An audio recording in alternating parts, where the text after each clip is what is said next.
नमस्कार दोस्तों, नित्य एग्जाम पॉइंटर में आपका पुनः स्वागत है। जैसा कि आपको पहले वीडियो में वर्ण के प्रकार वर्ण बता दिए गए हैं, ठीक है। और मुझे इतना बिलीव है, इतना विश्वास है कि आपको समझ में आया होगा। जैसा कि हम लोग पढ़ चुके थे स्वर, अब हम पढ़ने जा रहे हैं व्यंजन।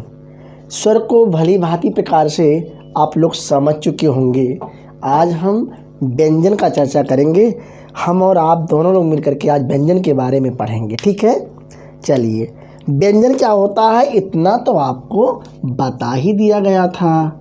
व्यंजन क्या होता है इतना तो आपको बता ही दिया गया था कि व्यंजन स्वतंत्र चर नहीं होते हैं, ये तो आश्रित चर होते हैं। इनको तो आश्रित चर कहा जाता है। क्योंकि ये आश्रित हैं स्वर पे। यहाँ तो क्लियर हो गया था। आज हम पढ़ेंगे व्यंजन किसे कहते हैं, व्यंजन के कुल कितने प्रकार हैं, व्यंजन का उच्चारण स्थान पढ़ेंगे, ठीक है। इतना जो कि एग्जाम की दृष्टि से बहुत ही महत्वपूर्ण है, ठीक है। आप एग्ज़ाम दिए होंगे, कुछ इसमें ऐसे स्कॉलर हैं कि वो परीक्षा दिए होंगे, ठीक है। कुछ ऐसे स्टूडेंट हैं कि अभी वो केवल प्रिपेयरिंग कर रहे हैं किसी भी एग्ज़ाम का, उसके बाद वो पेपर देंगे। तो बहुत ही सार्थक होगा मेरा वीडियो मेरे दोस्तों, बहुत ही सार्थक होगा, ध्यान दीजिए। आइए चलिए, व्यंजन किसे कहते हैं, ठीक है। व्यंजन स्वर की सहायता से बोले जाते हैं। वह वर्ण वह अक्षर जो स्वर की सहायता से बोले जाते हैं उन्हें हम व्यंजन कहते हैं, ठीक है। चलिए, अब यहाँ पर हम पढ़ लेते हैं व्यंजन के प्रकार। व्यंजन कुल कितने प्रकार के होते हैं मेरे दोस्तों? तो व्यंजन के कुल 4 प्रकार होते हैं मित्रों, ठीक है। जो पहला प्रकार होता है, ठीक है, वो स्पर्श व्यंजन होता है। ध्यान दीजिएगा, वो स्पर्श व्यंजन होता है, ठीक है। जो दूसरा प्रकार होता है वो अंतस्थ व्यंजन होता है, वो अंतस्थ व्यंजन होता है, अंतस्थ व्यंजन होता है। जो तीसरा प्रकार है मेरे मित्रों, व्यंजन का तीसरा प्रकार ऊष्म व्यंजन, ऊष्म व्यंजन। जो चौथा प्रकार है, ठीक है, जो चौथा प्रकार है वो है संयुक्त व्यंजन। जो चौथा प्रकार है वो है संयुक्त व्यंजन, संयुक्त व्यंजन, संयुक्त व्यंजन। ये व्यंजन के प्रकार हैं, ठीक है। हम पढ़ रहे हैं व्यंजनों का वर्गीकरण पढ़ रहे हैं, ठीक है। मतलब व्यंजनों को कितने भागों में बांटा गया है, ध्यान दीजिए। 4 भागों में बांटा गया है: स्पर्श व्यंजन, अंतस्थ व्यंजन, ऊष्म व्यंजन, संयुक्त व्यंजन। अब हम यहाँ पर क्या करेंगे, एक व्यंजनों का अध्ययन करेंगे। मतलब पहले सर्वप्रथम हम स्पर्श व्यंजन का अध्ययन करते हैं, ठीक है। स्पर्श व्यंजन क्या है? स्पर्श व्यंजन किसे कहते हैं बिल्कुल नहीं आता एग्जाम में, बिल्कुल परिभाषा नहीं पूछा जाता है, ठीक है, कि स्पर्श व्यंजन किसे कहते हैं, अंतस्थ व्यंजन किसे कहते हैं, ऊष्म व्यंजन किसे कहते हैं। तो लिखने की बहुत ज़्यादा ज़रूरत नहीं, इसमें समझ लीजिए। मैं पहले ही वीडियो में बता चुका हूँ, समझ विकसित करिए, रटिए मत। रटा हुआ चीज़ एक हफ्ते में भूल जाता है, लेकिन जो समझ विकसित हो जाती है दोस्तों, वो आजीवन नहीं भूलता है, ठीक है। तो इसलिए समझ विकसित करिए। ऐसा नहीं है, लोग कहते हैं गणित में समझ विकसित कर लीजिए और रीजनिंग में समझ विकसित कर लीजिए और बाकी तो रट लिया जाता है। नहीं, बिल्कुल गलत आता है। रटा कोई सब्जेक्ट नहीं जाता है। रटने में मानसिक विकास नहीं होगा, और जब मानसिक विकास नहीं होगा, जो ज्ञान की पेटी है जिसमें ज्ञान भरते हो, कहाँ क्लियर होगा। ध्यान दीजिए। तो जो स्पर्श व्यंजन है, ऐसे व्यंजन जो जिह्वा मेरी जो है वो आंतरिक भागों को कहीं ना कहीं स्पर्श करती है, टच करती है, ऐसे व्यंजनों को हम स्पर्श व्यंजन के नाम से जानते हैं। ऐसे व्यंजन को हम स्पर्श व्यंजन कहते हैं। चलिए हम लिखेंगे, आप ध्यान से देखिएगा। का, खा, गा, घा, अंगा, चा, छा, जा, झा, इया। टा ठा डा ढा अड़ा, पा फा बा भा मा। एक मिनट, सॉरी इसके लिए। का खा गा घा अंगा, चा छा जा झा इया, टा ठा डा ढा अड़ा। फिर ता था दा धा ना। फिर आते हैं पा फा बा भा मा। ये है मित्रों, इसको आप पढ़िए एक बार।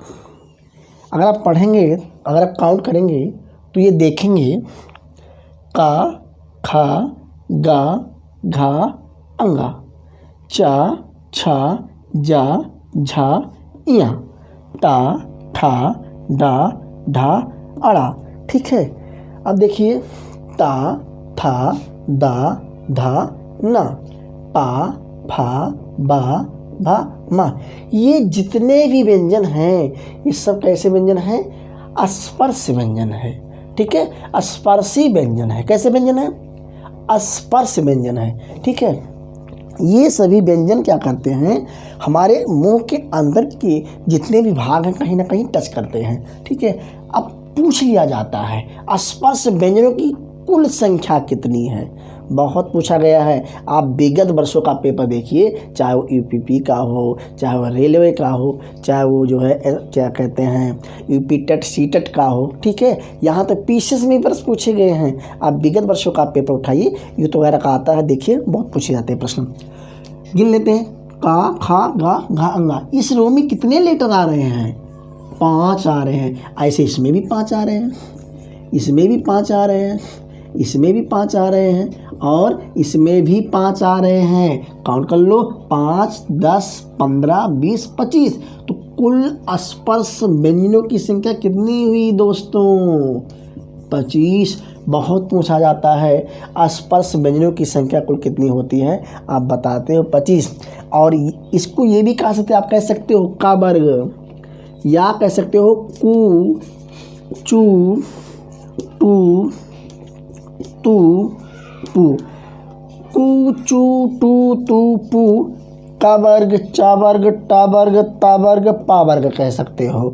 तो का वर्ग में 5 अक्षर आते हैं, का खा गा घा अंगा, चा वर्ग चा छा जा झा इया, टा वर्ग टा ठा डा ढा अड़ा, ता वर्ग ता था दा धा ना, पा वर्ग पा फा बा भा मा।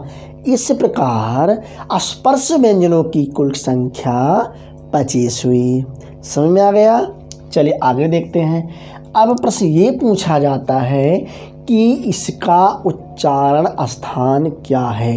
ये बहुत पूछा जाता है और आमतौर पर बच्चों भूलते बहुत ज़्यादा है। ठीक है, उच्चारण स्थान बहुत भूलता है। तो यहाँ पर हम पढ़ेंगे थोड़ा कि उच्चारण स्थान क्या है। देखते हैं, का उच्चारण स्थान क्या है, खा का उच्चारण स्थान क्या है, गा का उच्चारण स्थान क्या है, ऐसे ऐसे अड़ा का उच्चारण स्थान क्या है, ये सब पूछा जाता है। बहुत ही महत्वपूर्ण है। ठीक है, लेकिन जो ठीक है यहाँ पर उच्चारण स्थान समझ लो, उसके बाद दूसरा व्यंजन बताते हैं। एक सूत्र है, उसको पढ़ लेंगे तो हमेशा के लिए याद होगा। ठीक है, पहला सूत्र क्या है? अब हम क्या कर रहे हैं? स्पर्श व्यंजनों का उच्चारण स्थान पढ़ रहे हैं। ठीक है, स्पर्श व्यंजन का उच्चारण स्थान पढ़ रहा हूँ। ध्यान दीजिए, पहला एक सूत्र के माध्यम से समझेंगे हम, सूत्र के माध्यम से समझेंगे। पहला जो है वो है आ, ध्यान दीजिएगा बहुत मन से, आ को विसर्जनियानाम, आ को विसर्जनियानाम कंठा, ध्यान दीजिएगा, कंठा या कंठ कह सकते हो या कंठा कह सकते हो। आकुह विसर्जनिया नाम कंठा, कितना आसान है। आ कुह विसर्जनिया नाम कंठा, आकुह विसर्जनिया नाम कंठा। देखिए सब इसी में छिपा है, कहीं जाना नहीं है आपको। ये आ है ना, आमतौर पर हम लोग पढ़ते हैं, आप लोग पढ़ते छोटा, छोटा नहीं पढ़ा जा सकता है, बिल्कुल गलत है। लेकिन यहाँ समझने की दृष्टि थोड़ा सा पढ़ लेते हैं। आप कहते छोटा, चलो ठीक है, छोटा मैं पढ़ लिया। फिर इसके साथ बड़ा आ भी होगा।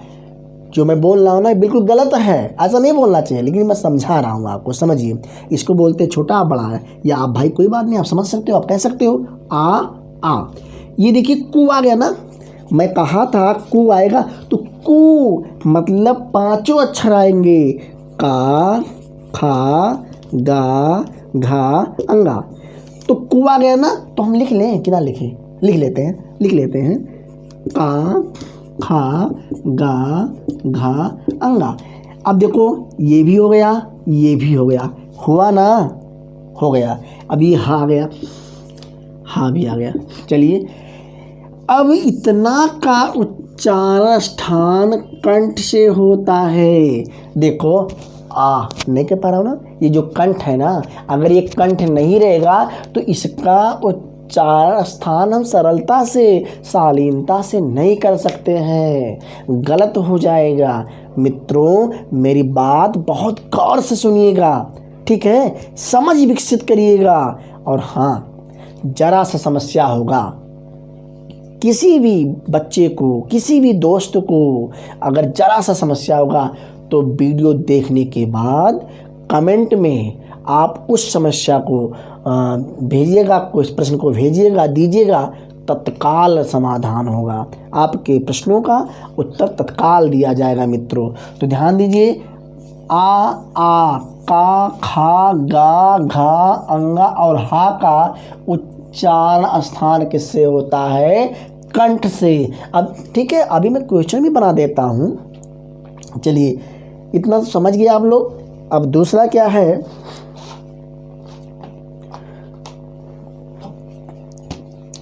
चलिए पहला सूत्र हो गया। दूसरा क्या है, इचवे सा नाम तालु,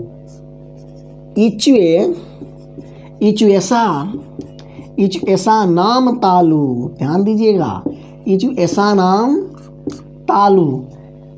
जिस प्रकार उसमें जब आकुह विसर्जनिया नाम कंठ आया था, एक ही आया था ना, एक ही आया था ना, लेकिन हम दोनों आ को लिए थे। उसी प्रकार इसमें एक ही ई आई है, लेकिन हम दोनों ई को लेंगे। समझ में आ रहा है? ठीक है। अब चू आ गया। चू का मतलब यहाँ ये हुआ चवर्ग, मतलब 5 अक्षर, जो चा का रो है, लाइन है, चा छा जा झा या 5 अक्षर। इन 5 अक्षर को हम ले चा छा जा झा या। समझ में आ रहा है ना? आएगा समझ में? क्यों नहीं आएगा? मैं पढ़ा रहा हूँ, बिल्कुल आएगा। देखिए तो ई चा छा जा झा या का उच्चारण स्थान किससे बेटा? तालु से। किससे बाबू? तालु से। मेरे मित्रों किससे है? तालु से है। ध्यान दीजिएगा। तो पहला आप पढ़ लिया आकुह विसर्जनिया नाम कंठा का उच्चारण स्थान, सूत्र पढ़ लिए। दूसरा आप पढ़ लिए इचुएसा नाम तालु, इचुएसा नाम तालु, ठीक है, मतलब ई चा छा जा झा या का चांस किससे होता है? तालु। जो तीसरा फार्मूला हम पढ़ लेते हैं, इसको मिटा दे रहे हैं।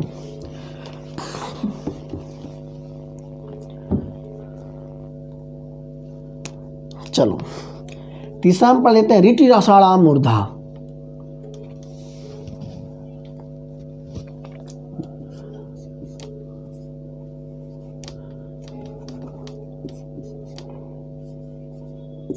ऋतु रसाणाम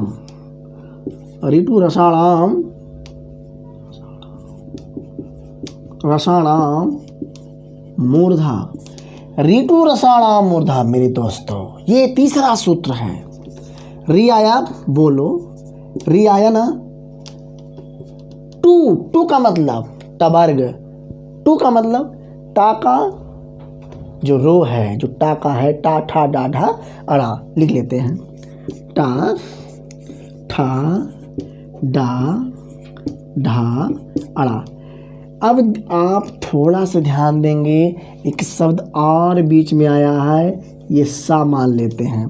ये जो सा है मतलब खष्टी सा कैसे हो आप, लेकिन इसको सा बोला जाता है। खष्टी सा बिल्कुल नहीं, खष्टी सा का कोई उच्चार स्थान नहीं है, इसको खष्टी सा नहीं बोलेंगे, इसको मूर्धा सा बोलेंगे, इसको मूर्धन्य सा बोलेंगे। लेकिन आम तौर पे लोग पढ़ते हैं तो खष्टी सा बोलते हैं, या जो है सा का सा बोल देते हैं, तो बिल्कुल गलत है, ऐसा नहीं बोलना चाहिए। तो इसका उच्चारण स्थान किससे है भैया, इसका उच्चारण स्थान मूर्धा से, री टा ठा डा ढा अड़ा, ठीक है। और खष्टी सा, सॉरी, और सा का उच्चारण स्थान किससे भैया, तो मूर्धा से है, ठीक है। जो चौथा फार्मूला है, चौथा फार्मूला हम पढ़ते हैं, ठीक है। लित सा नाम दंता, ध्यान दीजिएगा, लित सा नाम दंता, सा नाम, लित सा नाम दंता, दंता, दंता मतलब दांत। ऐसे लेटर, ऐसे अक्षर जिसको बोलने में मेरी जो ये दांत है ना, जो दांत है, टीथ ना, इसका सहयोग ज़्यादा होता है।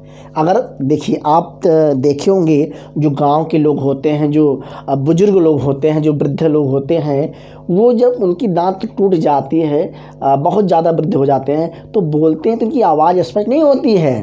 क्यों? कि उनकी दांत टूट जाती है। तो ये चीज़, क्योंकि मैं पहले बता दिया हूँ कि स्पर्श व्यंजन किसे कहते हैं, ऐसे व्यंजन जिनका उच्चारण करते समय मुंह के आंतरिक भागों को हमारी जिह्वा कहीं ना कहीं स्पर्श करती है।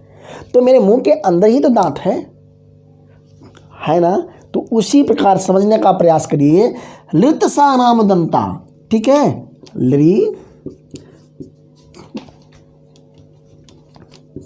लितु है, ली तू मतलब ता वर्ग, ता था दा धा ना। उसके बाद छोटा सा, इसको छोटा सा नहीं बोलते हैं, मैं समझाने की दृष्टि से छोटा सा बोल दे रहा हूँ, ठीक। अभी मैं बताता हूँ क्या बोला जाता है, इसको सा बोल देता हूँ, ठीक है। इसका जो उच्चारण स्थान है मेरे दोस्तों, वो दंत से है। किससे है? दंत से है। अब जो नष्ट है, पांचवा सूत्र है, उसको पढ़ना है आपको। पांचवा जो है मेरे दोस्तों, मेरे मित्रों, मेरे भाइयों, पांचवा क्या है? उपध्यामान ओष्टो,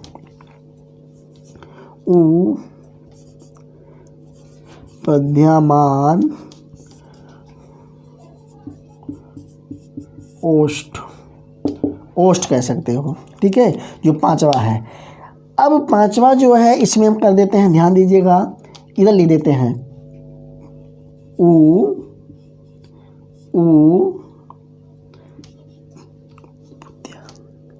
पा वर्ग, पा फा बा भा मा, ठीक है। पा फा बा भा मा, 1 2 3 4 5, मतलब पा वर्ग में 5 लेटर आनी चाहिए, तभी आपका सही है। देखिए, उ पा फा बा भा मा, इन सब का उच्चारण स्थान क्या है मेरे दोस्तों? तो ओष्ठ है। आप लोग समझ गए होंगे। हम आपको बताए आकुह विसर्जनीय नाम कंठा, आ, ठीक है, का खा गा घा अंगा, इसका जो उच्चारण स्थान है वो कंठ से है।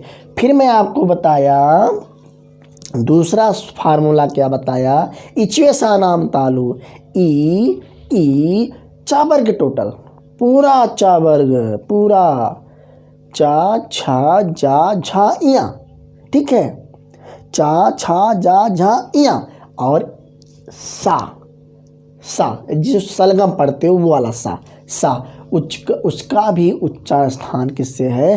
तालु से है।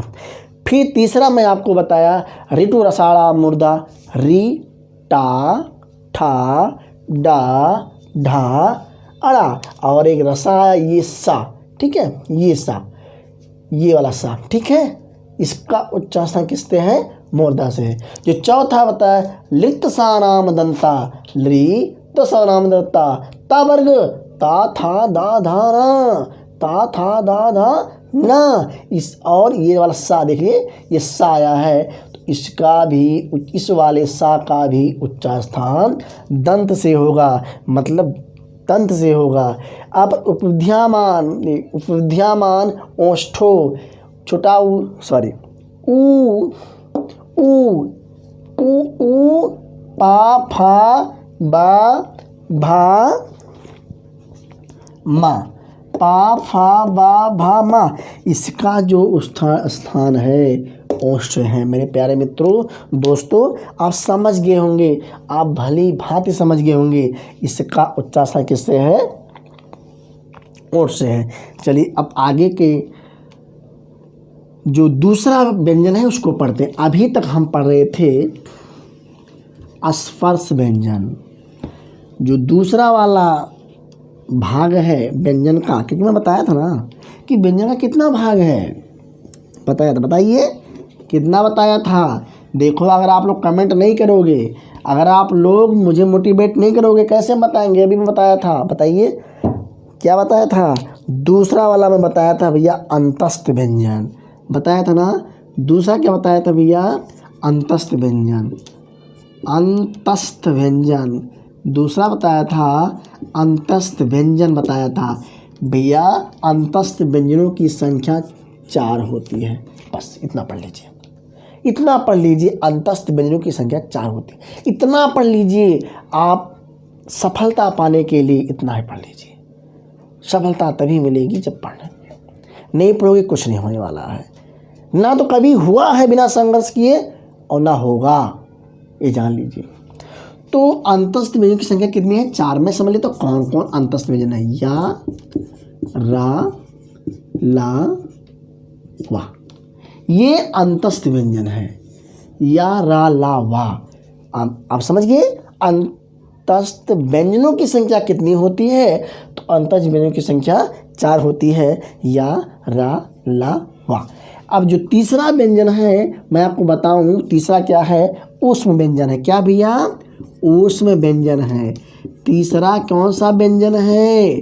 तीसरा ऊष्म व्यंजन है, और इनकी भी संख्या कितना होती है? इनकी भी संख्या 4 होती है, ठीक है। ऊष्म व्यंजन की भी संख्या कितनी होती है मित्रों? 4 होती है। मैं कितना बताया भैया? 4 होती है। ऊष्म व्यंजनों की संख्या भी 4 होती है, ठीक है। देखते हैं कौन कौन। शा शा शा शा शा शा और हा, ये है ऊष्म व्यंजन। अब देखो ध्यान दीजिएगा, इसको छोटा सा नहीं बोलते हैं, इसको बड़ा सा नहीं बोलते हैं, इसको खष्टी सा नहीं बोलते हैं, इसको सा बोलते हैं। सबका अलग अलग मीनिंग है। जो ये वाला सा, यही समझ लीजिएगा, यही समझ लीजिएगा, नहीं वीडियो लंबा हो जाएगा, बताएंगे बाद में, अलग से बताएंगे। इस वाले सा को देखिए भाई, इस वाले सा को देखिए आप, इस वाले सा को दंत सकार सा कहते हैं। दंत सकार ऐसे एग्जाम में, ऐसे परीक्षा में पूछा जाता है, इनमें से कौन सा दंत सकार सा है, इसमें कौन सा दंत सकार सा है? आप बताओगे इस वाले सा को दंत सकार सा कहा जाता है। कब बताओगे? जब पता होगा, नहीं ऐसे कहोगे ये हो सकता है। बच्चे क्या करते हैं, थोड़ा समझ लीजिए, बच्चे क्या करते हैं, पढ़ते तो हैं, रटते हैं, समझ विकसित नहीं करते हैं। और जो बच्चे रटते हैं जब एग्जाम में जाते तो भूल जाते हैं, कहते ये नहीं ये होगा, ये सही कर देते हैं। फिर जब आते हैं कहते पेपर कैसे हुआ? बहुत अच्छा पेपर हुआ। लेकिन जब रिजल्ट आता है ना, तो कहते यार हुआ तो नहीं, लग रहा कहीं सेटिंग चल गया। तो ऐसा बिल्कुल कुछ नहीं होता है। आप मन से पढ़िए, अच्छे से पेपर करके आइए, सफलता ज़रूर मिलेगी, ज़रूर मिलेगी। ऐसा तो नहीं है कि सब सेटने में हो जाती है, ठीक है, सफलता मिलेगी। आप मन से पढ़िए, बहकावे में मत आइए, किसी के बहकावे में नहीं आना है। जो ये वाला सा है इसको तालब बिसा कहते हैं। क्या कहते हैं मित्रों? इसको तालब बिसा कहते हैं। इस वाले सा को तालब बिसा कहते हैं और इस वाले सा को मूर्धा सा कहते हैं। कौन सा कहते हैं? मूर्धा सा। कहीं कहीं मूर्धन्य लिखा रहता है तो बिल्कुल मत भूलिएगा। मूर्धा मूर्धन्य में अंतर क्या? कुछ नहीं अंतर है। तो कहीं मूर्धा सा, कहीं मूर्धन्य सा। तो तीनों सा का नाम पता चल गया ना। अब तो नहीं बोलोगे छोटा सा, बड़ा सा, खष्टी सा, बिल्कुल मत भूलिएगा। और हाँ, छोटे बच्चों को जब पढ़ाइएगा, कभी आप लोग मौका मिलेगा या होते नहीं पड़ोसी में, हाँ भैया बता दीजिए, तो उसको छोटा सा से सरकार मत बताइएगा, ठीक है, बिल्कुल।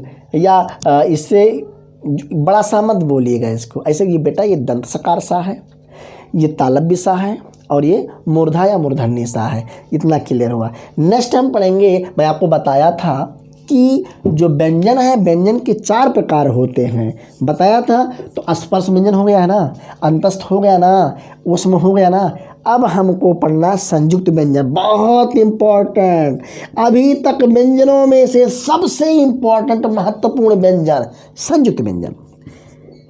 अच्छा, अब एक चीज़ यहाँ मैं पूछूंगा आप लोग से, एक चीज़ पूछूंगा, अब मैं परेशान करूंगा आप लोग को और आप लोग को बिल्कुल बताना पड़ेगा। नहीं बताओगे तो भाई ठीक नहीं होगा।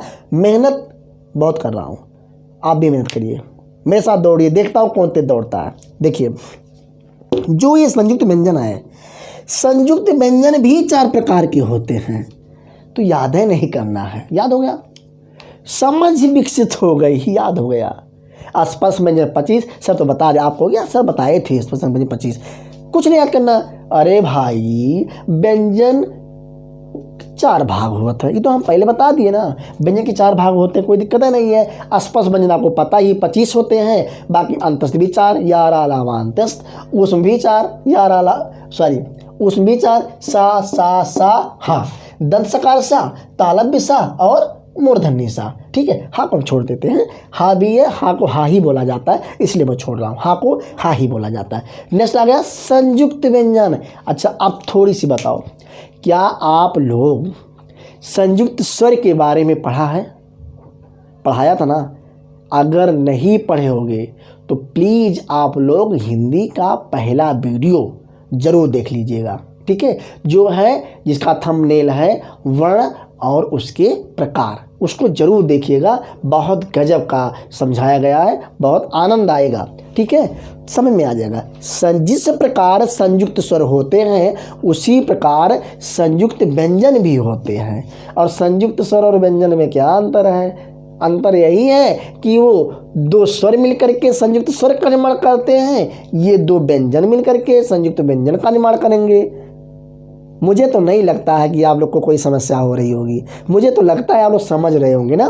बिल्कुल कमेंट मिलनी चाहिए, मुझे कमेंट मिलनी चाहिए। ये मत सोचिएगा कि सर कमेंट के भूखे हैं, हम बिल्कुल नहीं भूखे हैं। कमेंट जब मिलेगा ना तो मैं ये समझूंगा कि हाँ, ये स्टूडेंट, ये मेरा दोस्त, मेरा भाई पढ़ रहा है और इसको समझ में आ रहा है, ठीक है। जब मुझे इतना पता चलेगा ना, तब मैं इतनी एनर्जी से पढ़ाऊंगा, 1-1 घंटा का वीडियो बनाऊंगा, आप लोग जैसा कहोगे।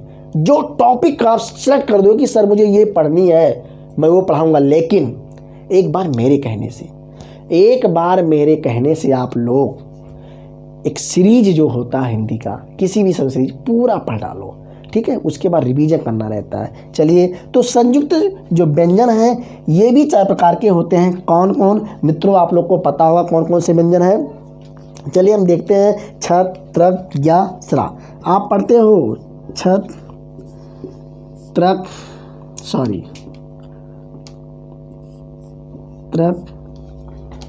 ज्ञा और सरा। बहुत बच्चे जब छोटे से पढ़े होंगे, ज्ञा से ज्ञानी खत्म कहानी, पढ़ते तो नहीं पढ़ते थे, हम तो पढ़े थे ज्ञा से ज्ञानी खत्म कहानी। आप लोग भी पढ़े होंगे, बताओ मत, अलग बात है।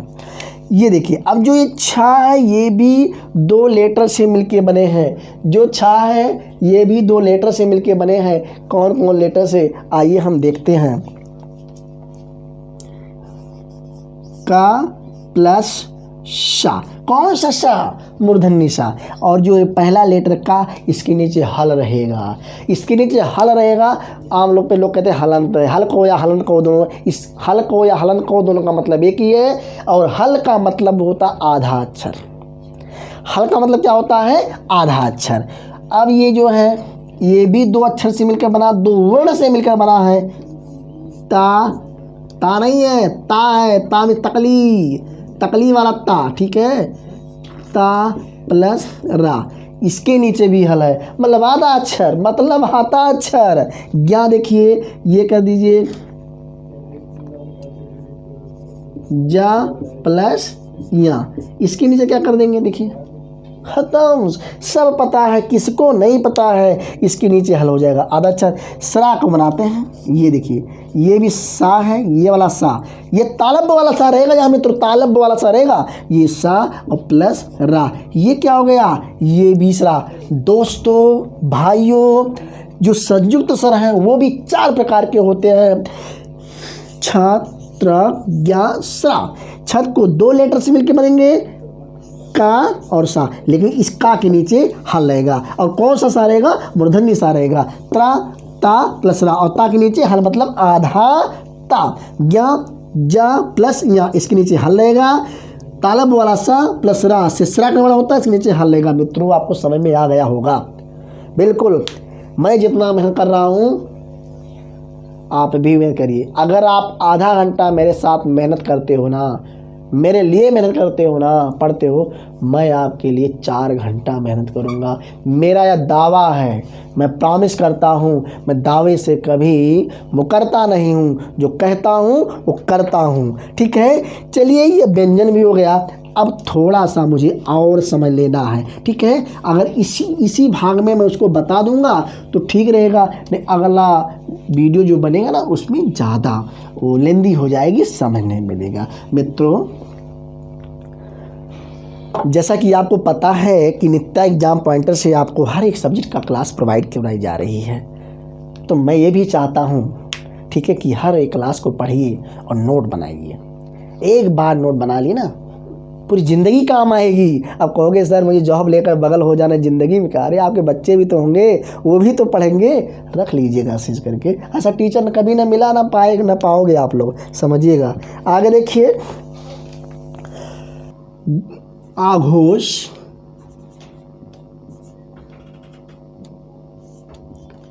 साघोष,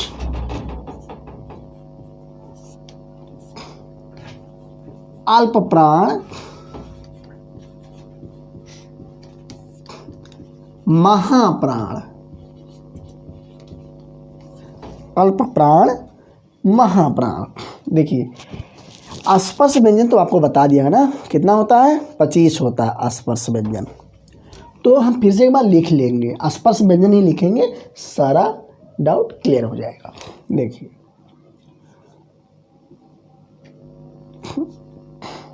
इधर से लिखते हैं, का, खा, गा, घा, अंगा, चा, छा, जा, झा, इया, टा, ठा, डा, ढा, अना, ता, था, दा, धा, ना, पा, फा, बा, भा, मा। ये है स्पर्श व्यंजन और इनकी संख्या कितनी है, 25।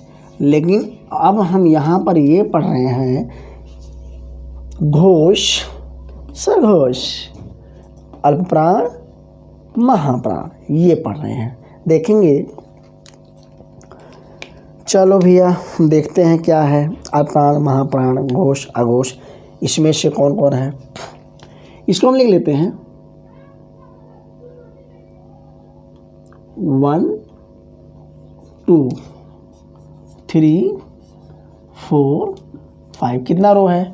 5 रो है। ये देखते हैं। तो सबसे पहले हम आघोष और साघोष का चर्चा करेंगे, उसके बाद अल्पप्राण और महाप्राण का चर्चा करेंगे। इतना हमको समझना है। अच्छा ये देख लो, यहाँ हम चर्चा कर देते हैं। यहाँ चर्चा करते हैं आघोष और साघोष, दोनों साथ में लिखते हैं ताकि समझ में आ जाए।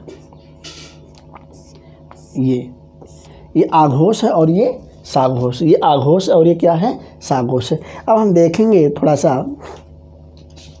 क्या आघोष है क्या साघोष। चलिए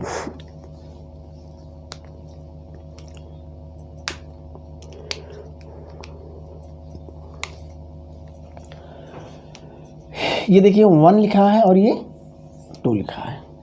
तो 1 और 2 मतलब 1 का पूरा रो लाइन, का चा टा ता पा, खा चा छा टा था पा, ये दोनों लाइन। ठीक है, आप कह सकते हो 1 2 या कह सकते हो 112, ऐसे याद कर सकते हो। आप एक नंबर याद कर सकते हो कि 112, जो 112 है, ठीक है, वो क्या है हमको पढ़ना है। तो ये आघोष है। आप क्यों आघोष के सामने लिखा हूँ ना, इतना समय में आना चाहिए मित्रों। क्या है? 1 2 3। अब आघोष में और आते हैं, देखिए शा, उसके बाद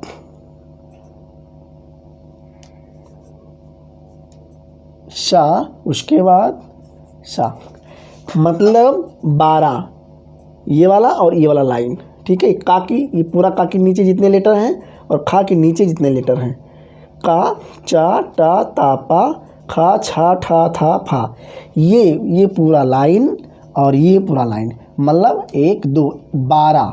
ये 12 देख याद हो रहा ना, ये 12। और तीनों सा मतलब तालव्य सा, मूर्धन्य सा और दंत सकार सा। तालव्य सा, मूर्धन्य सा और दंत सकार सा। ये का पूरा रो, ये का पूरा नीचे का जितने लेटर हैं और खा के पूरे नीचे के जितने लेटर हैं, ये सब मिला करके और तीनों सा, तालव्य सा, मूर्धन्य सा, ये किसके अंतर्गत आते हैं दोस्तों? तो ये आघोष के अंतर्गत आते हैं। जैसा कि मैं पहले लिखा हूँ, मुझे पहले पढ़ना है आघोष के बारे में। क्या पढ़ना है?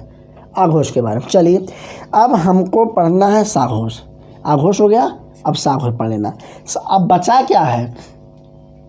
बचा क्या है ध्यान दीजिए, 3 का लाइन पूरा, 4 का और 5 का।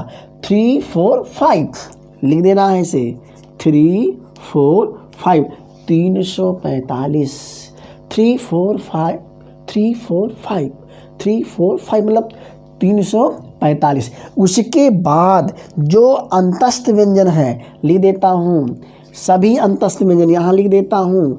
अंतस्थ व्यंजन ध्यान दीजिएगा, अंतस्थ व्यंजन में या, रा, ला और वा, ये अंतस्थ व्यंजन और सभी स्वर। सभी स्वर का मतलब सभी स्वर टोटल कितने? जो 11 सभी स्वर हैं। और 11 सभी स्वरों में से कौन सा 11? जो बताया था मैं, मूल स्वर, मूल 11 स्वर। ये मूल स्वर कौन कौन थे?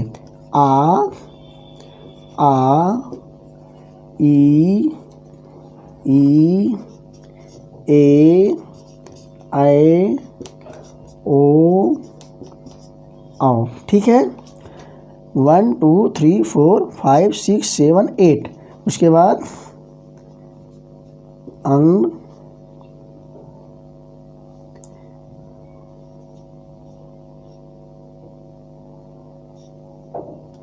अब लीजिए आ ई 1 2 3 4 5 6 7 8 9। ठीक है, 1 मिनट, थोड़ा सा यहाँ सा मिस्टेक हो गया है। मिस्टेक हो गया है, फिर से समझ लीजिए आप लोग एक बार। जो मूल 11 स्वर हैं, सभी स्वर का मतलब इतना समझिए, मूल 11 स्वर, मूल स्वर, और मूल स्वर कितना है 11 है, ये पहले आपको बता दिया गया है। ठीक है, जैसे लिखेंगे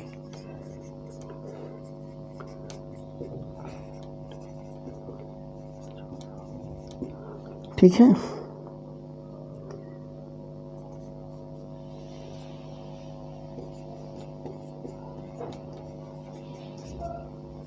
फिर से गिन लो, 1 2 3 4 5 6 7 8 9 10 11, ये सभी स्वर। अब फिर से एक बार देख देते हैं, जो आघोष है ये वाला लाइन का, ख, ये का के नीचे जितने अक्षर हैं और खा के नीचे जितने अक्षर है, खा को लेकर के ये पूरा, ये देखिए ये पूरा लेटर, ये पूरा अक्षर, ठीक है, आघोष के अंतर्गत आते हैं।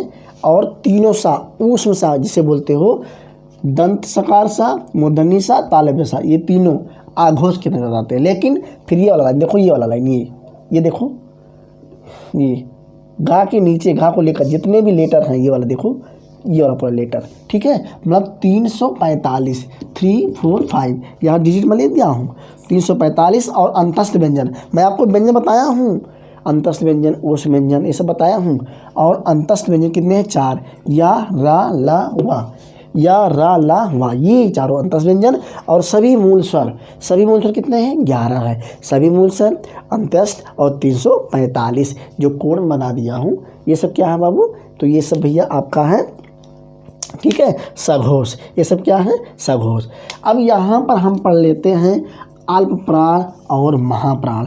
क्या पढ़ लेते हैं, अल्प प्राण और महाप्राण। क्या पढ़ लेते हैं भैया, अल्प प्राण और महाप्राण। क्या पढ़ते हैं, चलिए देखिए, अल्प प्राण, अल्प प्राण, ठीक है, यहाँ लिख देते हैं महाप्राण, ध्यान दीजिएगा, अल्प प्राण और महाप्राण। अब यहाँ भी कोडिंग करना है, यहाँ भी कोडिंग करना है, कोड कर लेते हैं। चलिए, सेम वही है, 1 2 3 4 5 है ना। हम करते हैं, देखिए, पहला रो दूसरा को छोड़ करके तीसरा रो और चौथा को छोड़ करके पांचवा रो, ये कर लेना। ठीक है, 1, ठीक है, फिर 2, सॉरी, फिर 3, फिर 5, मतलब आप कह सकते हो 135 कह सकते हो। ठीक है, मतलब क्या है, का चा टा ता पा, ठीक है, गा जा डा धा बा, फिर कह सकते हो अंगा या अणा ना मा, ये सब क्या है अल्प प्राण के अंतर्गत आते हैं, अल्प प्राण के अंतर्गत आते हैं। ठीक है, अब हम एक काम और करते, और भी कुछ आता है, अल्प प्राण के अंतर्गत अंतस्थ व्यंजन भी आता है, जिसे आप कह सकते हो अंतस्थ व्यंजन। ठीक है, ये भी अल्प प्राण के अंतर्गत आता है, या रा ला वा, ठीक है, ये भी अंतस्थ व्यंजन अल्प प्राण के अंतर्गत आता है। तो अल्प प्राण 135 याद कर लेना, और अंतस्थ या रा ला वा ये याद कर लेना। ठीक है, अब हम चर्चा करते हैं महाप्राण की। किसकी चर्चा करते हैं, महाप्राण, ध्यान दीजिए। ठीक है, अब आप खुद बताइए, जब 1 हो गया, 3 हो गया, 5 हो गया, तो 2 ही तो बचा, ये वाला, ये 2 ही तो बचा, 24 कितना कर लेंगे, सॉरी 24 याद कर लिए ना। उसके बाद हमको क्या करना है, ऊष्म व्यंजन को रख लेना है। किसको रख लेना है, ऊष्म व्यंजन। छात्रों, ऊष्म व्यंजन कितने हैं, अच्छा कौन कौन, देखिए सा, शा और शा, उसके बाद हा, ये ऊष्म व्यंजन है। ठीक है, तो ये हो गया महाप्राण। इससे ज़्यादा कुछ नहीं है, इससे ज़्यादा आपको बिल्कुल पढ़ना ही नहीं है।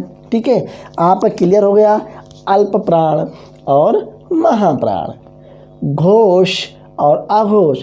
पुनः देख लेते हैं, 1 2 3, 1 2 3, मतलब 1 2 3, ये देखते हैं 4 और 5। तो आप आघोष तो समझ लिए, केवल 1 वाला रो और 2 वाला रो, ये दोनों हम कह सकते हैं 12, ये देखो 12 लिखा हूँ, ये वाला रो, ये वाला रो, और प्लस तीनों सा, ये तीनों से आघोष के अंतर्गत आते हैं। अब हमको पढ़ना है साघोष। साघोष जब ये 2 रो लिख लिए हो तो क्या बचा, 3 4 5 345, यहाँ लेंगे 345, और 345 के बाद 345 मतलब समझ रहे हैं ना, ये वाला लाइन गा गा गा जा डा दा बा, और ये वाला लाइन, ये वाला लाइन, समझ रहे हैं ना, ये सब क्या करेंगे, साघोष के अंतर्गत रखे जाते हैं। और अंतस्थ व्यंजन आपको पता है कितने होते हैं अंतस्थ व्यंजन, 4, या अलावा ये भी अंतस्थ व्यंजन होते हैं। और हाँ, ये जान लीजिए, जो सघोष है, सघोष के अंतर्गत जो 11 मूल स्वर हैं वो भी आते हैं। ठीक है, देखो मैं यहाँ लिख दिया हूँ। अब आ जाएंगे अल्पप्राण, 1 2 3 135 याद कर लेंगे, और अंतस्थ व्यंजन अल्पप्राण। महाप्राण में क्या है, 24 याद कर लेंगे, देख लो, ये वाला 2 4 प्लस ऊष्म व्यंजन 4। ठीक है, ये हो गया आपका अल्पप्राण, महाप्राण, घोष, आघोष और सघोष। मित्रों, ये दूसरा लेक्चर है मेरा। आई होप आपको समझ में आया होगा। और अगर ये मेरी वीडियो समझ में आई तो ज़्यादा से ज़्यादा तक शेयर करिए, कमेंट्स करिए, और जो भी समस्या हो वो कमेंट बॉक्स में मुझे को बताइए, उसका तत्काल समाधान किया जाएगा। और हाँ, जिस भी बच्चे, जिस भी कैंडिडेट, छात्र भाई बहन हिंदी में कोई भी प्रॉब्लम हो तो तत्काल हमको बताएं, उसका समस्या का समाधान होगा। ठीक है, धन्यवाद मित्रों, नमस्कार। अब आगे का वीडियो कल दिया जाएगा। ठीक है, ओके, बाय बाय।